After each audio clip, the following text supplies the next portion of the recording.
네, 코로나19 백신 접종이 시작된 지 벌써 보름이 지났습니다. 1차 접종 대상자의 약 70% 이상이 접종을 끝낸 상황이라고 하는데요.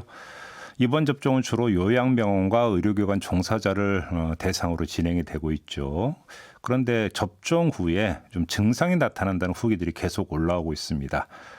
이 때문에 의료계에서 이 백신 접종 이후 적어도 하루 이틀은 쉴 수 있는 병가 제도가 필요하다, 이런 목소리가 집중적으로 나오고 있는데요.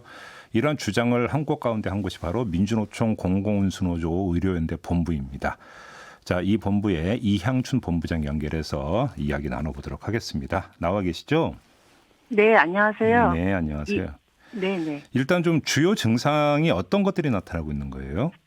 예, 주로 발열, 오한, 근육통, 두통, 어지럼증을 호소하고 있고요. 네. 타이레를 먹어도 한 39도 이상 열이 올라가기도 합니다. 그 외에는 메스껍거나 피로감이 있거나 아니면 접종한 부위에 통증이 있거나 구토하는 등 다양한 증상이 나오기도 합니다. 네, 지금 한 의료인이 접종 후에 체온이 39도 이상 올라갔다고 쉬어야 되는데 네. 쉬지 못한다라고 호소하는 내용을 저희도 며칠 전에 한번 좀 전해드린 바가 있었는데, 이런 네네. 증상이 나타나는 비율이 꽤 되는 거예요? 예, 꽤 되죠. 왜 그래요? 그러냐면은 예.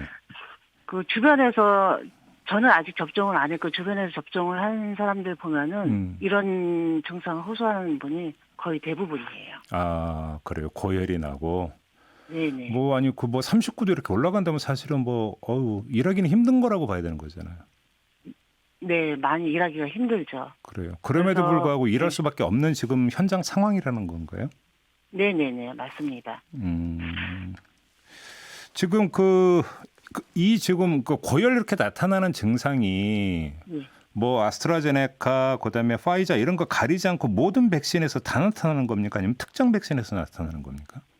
화이자 같은 경우는 1차 접종 때 약하게 두통 정도를 호소하는 분들이 있었고, 예. 이제 3주 후에 2차 접종을 할 음. 때는 두통이나 고열이나 근육통 이런 증상이 나타나고요. 네. 아스트라제네카 백신의 경우에는 1차 접종하고 한 38도 이상 고열이 있거나 근육통의 빈도가 한 20에서 30% 정도 나타난다고 대한의사협회 대책본부 전문위원회에서도 그렇게 말하고 있거든요. 아, 그래요?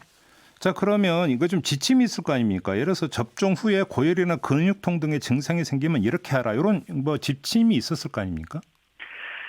예, 병원마다 조금씩 대응이 다르긴 하는데요. 네. A병원 같은 경우는 38도 5 이상의 고열이 있거나 근육통이 심한 증상이 있어서 도저히 업무를 하기 힘든 경우에는 예. 감염내과나 응급실 진료를 받아서 진단서를 첨부하면은 공가로 해주는 곳이 있고요. 또 부서장이 판단을 해서 공가를 주거나 근무 스케줄을 조정해서 휴무를 바꾸는 곳이 있기도 하고, 예. 또 B병원 같은 경우에는 3일 한 72시간 이내에는 발열이나 근육통 등 증상에 대해서는 원칙적으로 코로나 검사를 시행하지 않겠다. 그리고 직무 제한도 하지 않겠다. 이렇게 아예 병원이 공지를 한 경우가 있습니다. 그래서 또 기존의 단체 해박을 병가 제도가 마련되어 있는 사업장들 경우에 병원 측에서 먼저 직원들한테 병가를 받으라고 안내를 하거나 그러지 않아서 노동조합이 나서서 병가를 사용할 수 있도록 안내하고, 예. 병원 측에는 최소한도 유급 병가는 줘야 되지 않겠냐 요구하고 있습니다. 아, 그래요. 근데 그럼 병가 신청했다 혹시 거부당한 사례도 접수가 된 게 있습니까, 본부로? 그렇죠. 거부당한 사례가 있죠. 예를 들면 어떤 경우가 있었어요? 예, 백신 접종 받고 한 밤부터 고열이 나고 근육통 때문에 도저히 병원에 출근할 수가 없어서 병가 요청을 했더니 부서장이 그럼 하루 쉬라 이렇게 답변을 받아서 쉬었는데 다음날 출근을 했더니 예. 병가를 반려가 됐어요. 그냥 연차를 사용하라고 지시를 한 거죠. 이유는 예. 분명히 그 병원도 단체 협약상 2일까지는 진단서 없이 병가가 가능한 조항이 있었음에도 예. 정부가 어떤 대처를 내놓는지 지켜봐야 한다고 병가를 반려한 거고요. 예. 또 다른 경우에는 야간 근무를 해야 되는데 너무 열이 나고 근육통이 심해서 병가를 요청을 했더니 알겠다 그렇게 하더니 바로 또 병가를 줄 수 없으니까 네. 반려하겠다고 얘기가 와서 노동조합이 강력하게 항의를 했더니 그때서야 병가를 인정받고 받아서 업무를 안 할 수가 있었고, 예. 또 어떤 병원은 대체 인력도 없고 이런 상태에서 근무하다가 고열이나 오한이 너무 심해가지고 예. 결국 근무하다가 울면서 집에 가는 경우도 있고 또 어허. 어떤 병원은 혈압도 올라가고 비강출혈, 코피가 나서 침대에 누워서 상태까지 간탈한 친구가 그 직원이 있었는데 네. 대체제가 없다는 이유로 다음날 바로 출근하는 경우가 있었습니다. 그럼 이렇게 지금 이제 병가를 제대로 못 쓰는 이유 중에 하나가 이제 그 인력 부족 이런 문제가 깔려 있다고 봐야 되는 건가요? 아, 네, 맞아요. 평상시에도 원래 병원 인력이 예. 뭐 넉넉하거나 그러지 않거든요. 예, 그래서 예, 예. 인력이 부족하다고 해서 내가 쉬게 되면 그 업무를 다른 동료들이나 다른 동료들이 부가적으로 해야 되기 때문에 안 그래도 노동 강도가 높은 상황인데 이런 상황들이 당사자 본인에게 압박으로 오기도 하고 또 아팠을 때 마음 놓고 병가를 사용하지 못하게 되게 되거든요. 네. 대체 인력이 없기 때문에 예. 누군가 불려 나와서 일을 하게 되면은 그 동료들에게 피해를 주기 때문에 그냥 눈치를 보면서 안 쓰게 되는 거 많이 있습니다. 아니 아무리 인력이 부족해도 뭐 열이 그렇게 나고 아픈데 어떻게 일을 할 수가 있어요 그런데. 근데 지금 일반 병원보다 요양시설의 경우는 더 심하다고 하던데 맞습니까? 예, 요양시설도 기본적으로 그 요양보호사들의 인력이 부족합니다. 네. 대체 인력이 있을 정도로 여유 인력이 없기 때문에 예. 백신 접종 후에 뭐 나타나는 증상 때문에 근무를 하지 못하게 되면은 시설이나 뭐 요양병원 차원에서 조치가 있는 게 아니라 당사자가 네. 휴무로 쉬고 있는 다른 동료한테 전화를 해서 나 대신 근무를 하게 해달라 이렇게 자체적으로 해결을 하고 있거든요. 특히 요양보호사 같은 경우에는 하루에 12시간 또는 24시간 근무하는 경우가 많이 있는 상태이기 때문에 예. 그 몸 상태로 어르신들을 돌보는데 매우 어려움이 그렇죠. 많이 있어요. 아, 그렇죠. 예, 예. 네. 근데 지금 이제 그 본부장님께서 이래서 단체 협약이라든지 노사 관계에서 지금 말씀을 많이 해 주셨는데. 네. 예를 들어서 노조가 없는 병원도 있을 거고요. 그다음에 이거는 네네. 지금 그 정부 차원에서 뭔가 지침이나 가이드라인이 좀 그러니까 있어야 되는 거 아닌가요? 이 문제에 대해서는? 그렇죠. 사실 노동조합이 있는 곳은 그나마 단체 협약이나 이런 걸로 보장이 되어 있는데 예. 그렇지 못한 곳이 많이 있거든요. 그래서 예. 정부도 이번에 그 백신 접종 이후에 여러 가지 증상들로 인해서 근무를 할 수 없다. 이제 이런 얘기를 많이 들었나 봐요. 그래서 지난 3월 11일 날 그 정부가 백신 접종자에게 휴가를 부여하는 방안에 대해서 검토하고 있다. 예, 뭐 이렇게 발표를 하긴 했거든요. 예, 왜 그러냐면은 검토 중이다는 발표가 네네. 있었습니까? 예. 네. 그 백신 접종 후에 발열이나 근육통 때문에 뭐 너무 심하다 이런 이상 뭐 증상 신고 건수가 7,000건에 달하고 네. 그래서 뭐 지자체나 의료계에서 내놓은 안을 검토하겠다는 입장들이 많이 있거든요.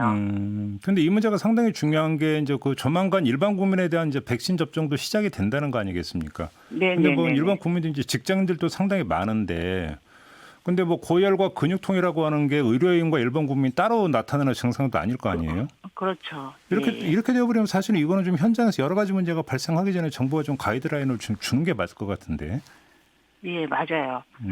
그 저도 기사를 통해서 봤는데 그 정재훈 가천의대 교수님도 뭐 여러 가지 제안을 하셨더라고요. 예. 예를 들어서 접종 후에 발열 등의 몸살 증상이 있으면 어느 정도 빈도로 얼마나 유지가 되는지 정보를 줘야 된다. 그리고 접종 후에 증상을 조절할 수 있는 방법을 알고 무작정 응급실로 찾아가거나 그러는 게 아니라 예. 적어도 어느 정도는 집에서 쉬면 해결된다. 뭐 이 예. 정도는 알려줘야 되지 않겠냐. 그래서 그렇죠. 그런 것도 필요하죠. 예. 예.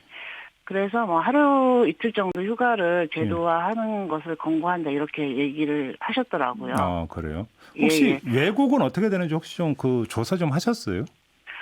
외국은 워낙에 이런 병가나 이런 것 자체에 뭐 우리나라처럼 제도 못 주거나 그런 건 없고 네. 아예 시타임 휴가라고 해가지고 아프면은 내가 오늘 못 나온다 얘기를 하면은 대체할 인력이 바로바로 부를 수 있는 그런 제도들이 있기도 하거든요. 의료기관 같은 경우는 예.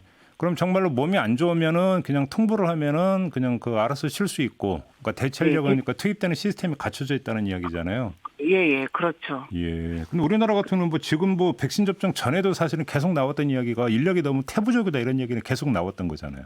네, 맞아요.